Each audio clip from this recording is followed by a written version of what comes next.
Air India Ahmedabad ప్రమాదంపైన ప్రాథమిక నివేదికలో సంచలన విషయాలు వెలుగు చూస్తున్నాయి. టేక్ ఆఫ్ అయిన కొన్ని క్షణాల తర్వాత ఇంధనాన్ని నిలిపివేయడంపైన పైలట్ మాట్లాడుకున్నారు. అహ్మదాబాద్లో జూన్ 12న ఎయిర్ ఇండియా విమానం బోయింగ్ 787-8 టేక్ ఆఫ్ అయిన కొన్ని సెకండ్లలోనే కుప్పకూలిపోయింది. ఈ ప్రమాదంపైన భారత విమానయాన ప్రమాదాల దర్యాప్తు సంస్థ ప్రాథమిక నివేదికను విడుదల చేసింది.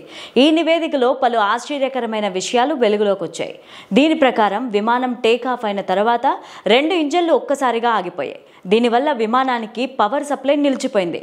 అనంతరం విమానం కుప్పకూలింది.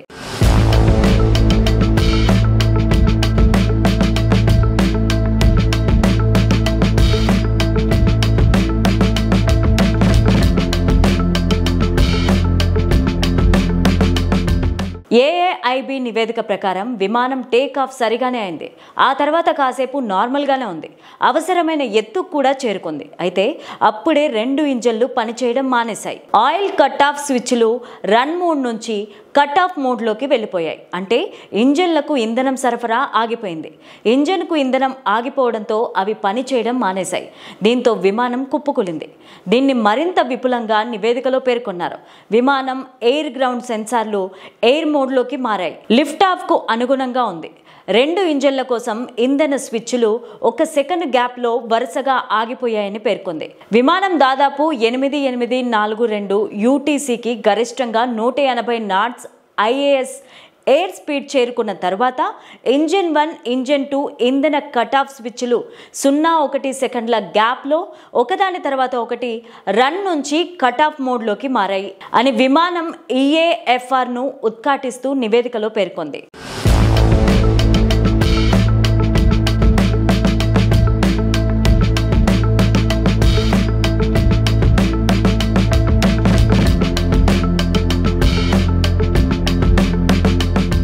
పైలట్ల మధ్య జరిగిన డిస్కషన్ నివేదికలో విమానంలోని 2 పైలట్లు Sumit Sabharwal, co pilot Clive Kundan మధ్య జరిగిన డిస్కషన్ కూడా నివేదికలో పేర్కొనింది. ఇంజిన్ ఎందుకు ఆగిపోయింది అనేది అతి పెద్ద ప్రశ్న. కాక్పిట్ రికార్డింగ్ల ఆధారంగా పైలట్ల డిస్కషన్ బయటికి తెలిసింది. మొదటి పైలట్, నువ్వు స్విచ్ ఆఫ్ ఎందుకు చేశావు? రెండవ పైలట్, నేను ఆపలేదు. అందువల్ల ఏ పైలట్ కూడా కావాలని ఇంజన్ను ఆపలేదు. ఇది సాంకేతిక లోపం వల్ల జరిగి ఉండొచ్చని నివేదిక వెల్లడిస్తుంది. మానవ తప్పిదం కూడా జరిగే అవకాశం ఉంది. విమాన ప్రమాదం పైన విస్తృత దర్యాప్తు ఇంకా కొనసాగుతోంది. ప్రస్తుతం 2 ఇంజన్లు ఎలా ఆగిపోయాయో తెలుసుకునే ప్రయత్నం చేస్తున్నాం అని అధికారులు చెప్తున్నారు.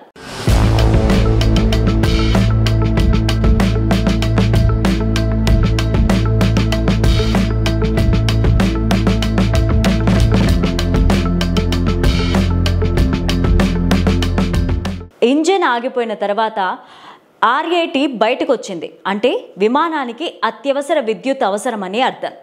ఇంజన్ను ఆన్ చేయడానికి ప్రయత్నించారు, కానీ అప్పటికే చాలా ఆలస్యమైంది. విమానం మరింత పైకి వెళ్ళిపోయింది. విమానం ప్రయాణించే మార్గంలో కానీ ఆ సమీపంలో కానీ పక్షి ఎగిరిన సంకేతాలు ఏవీ లేవు అని చెబుతూ పక్షి ఢీకొనే అవకాశం ప్రమాదానికి కారణమేమో అన్న వాదనను పూర్తిగా తోసిపుచ్చింది. జూన్ 12న 242 మందితో కూడిన ఎయిర్ ఇండియా విమానం A171 అహ్మదాబాద్లోని సర్దార్ వల్లభాయ్ పటేల్ అంతర్జాతీయ విమానాశ్రయం నుంచి మధ్యాహ్నం 1:38 లండన్ గాట్విక్కు బయలుదేరింది. అయితే విమానం టేక్ ఆఫ్ అయిన వెంటనే ఒక మెడికల్ హాస్టల్ కాంప్లెక్స్లోకి దూసుకెళ్లింది. విమానంలో ఉన్న 241 మందితో సహా 260 మంది మరణించారు.